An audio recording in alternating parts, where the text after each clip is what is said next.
Running a business is sometimes not easy, but also it's easy because when you put down structures and you start working on them, definitely your business will start working and the business will become profitable.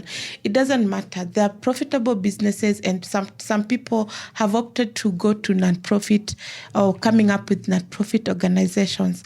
But today I'm going to talk about the profitable business because that's what most of us do.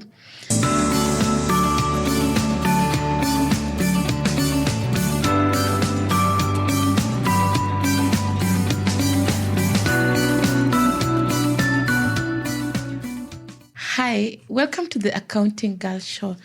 This is a show that will be brought to you by me, Ruth Nyandoya. This is a show that will be talking about business, opportunities, and just anything that you do for you to earn money or to earn a living legally. So we'll be here, we'll be talking about business, and we believe that whatever that we are bringing on your screens will be helpful to you as a person and for your personal growth.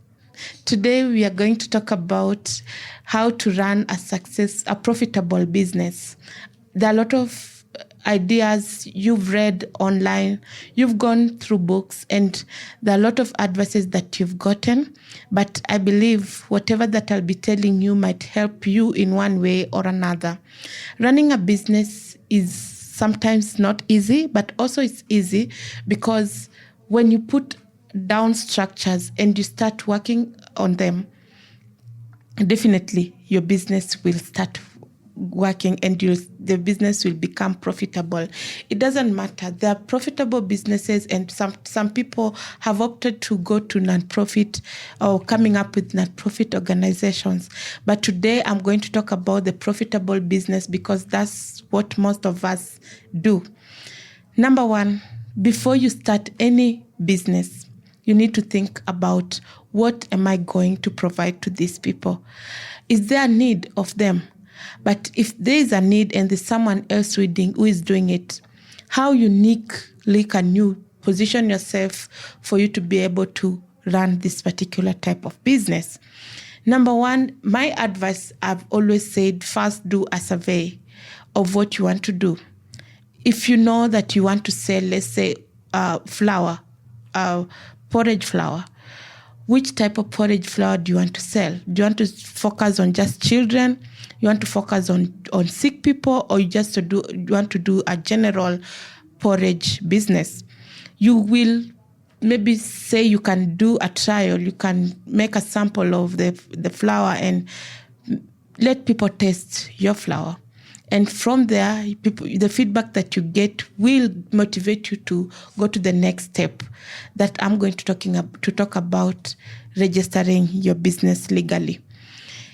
In many cases, people will start off not a registered business, but I'll advise you to start with a registered business. Why? Because sometimes when you are having a legal business and you just get a tender somewhere else. In Kenya, for you to register a business, you need 2 to 3 working days. And you've just gotten a tender. Where are you going to register just a business like that? So you need to have at least your paperwork done. Number 2, you need to look for capital. How do we raise capital? In our society these days, especially young people, it's very hard for them to just come up with capital of running this particular business. I would advise that you can start saving for your capital. I don't advocate for loans when you're starting a business, because loans have their repayment time, their repayment period, and you've just started your business and you don't know how much this business is going to give you. So you might end up paying back the money that you gave plus the interest that you are charged. Then it means that you have even gone to your pocket more than or deeper than you expected. Number 3 is about your marketing your product. Let's go on with our flour business. You have come up with a flour business. You've gotten your customers. Maybe you just got the customers within your circle. You might want to reach out to other consumers of your product. You have to invest in marketing your product. Not only just, yes, you need to market your product, because the more, if like, let's say, if someone referred the same product that you have to another person, that's okay. But you making the effort of putting it on social media. This day I'm very happy, especially with TikTok. There are so many businesses that are selling on TikTok. They're going live on TikTok. And that's how you market your product. Wherever you go, let people know that they define you with what you do. Like they can say maybe you, let's say Jen, who is a flower seller. So when people start calling you by the name of the product that you sell, then it becomes easier for you to be able to market your product. Another thing I've always advocated for, because there are a lot of people who open businesses and they market their products, but they don't know how to keep a customer. They don't do customer service. So whenever you get a customer, try as much as possible to keep this customer. Get that feedback from that customer. If they're disappointed in your product, let them tell you in an honest way. I've always advocated for honest feedback, because that's what is building a business. Once you've kept that customer for your business, it means that there's a possibility this customer might bring you other customers. Another thing that I would want to talk about running a profitable business is your integrity. There are sometimes people have opened business and customers will start complaining. They say, why is it that this price has been hiked by this person?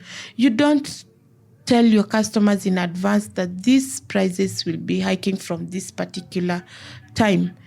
I'll give an example. There are companies, especially big companies, whenever they're having a change, they'll really sensitize people about the price change and why they are doing that price change, especially when it comes to price hikes.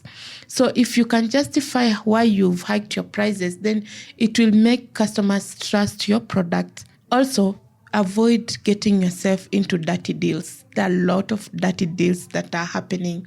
And I know we are desperate. Small and medium-sized businesses, sometimes our cash flow might not be very well, and we'd want more income or more money to come in so that maybe we can restock.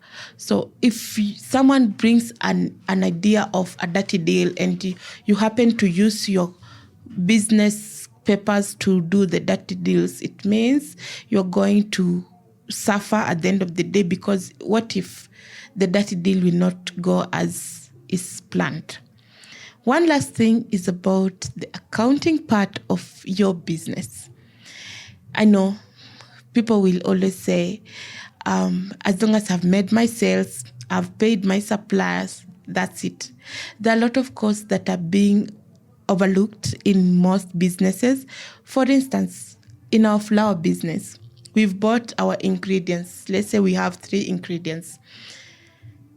We tend to forget about the transport that we used to bring the ingredients to my house, the packaging part, the small papers that you buy for you to package them, the transport that you use to deliver the flour to the customer.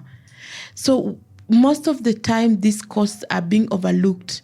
And when someone asks you, how much do you make in your flour business? You say, I make 100,000. But what do you, have you made the 100,000? Is it your profit? Is it your sales? You say, it's my sales. How much did you buy the ingredients for? You say, I bought it at 50,000. And then how much profit did you get in this particular maybe business? You say 50,000. That's 100,000 minus 50,000. But you've forgotten about the 2,000 that you paid the rider to drop the ingredients. You forgot about the 1,000 shillings that you used to buy the packaging materials. You even forget the process of preparing the flour. Maybe you have to roast some things there. There's charcoal that you bought. So when you practice accounting, in your business.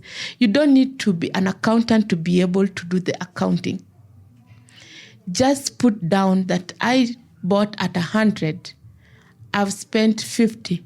I've spent 10 shillings. My profit is 5 shillings. And that's what your profit is.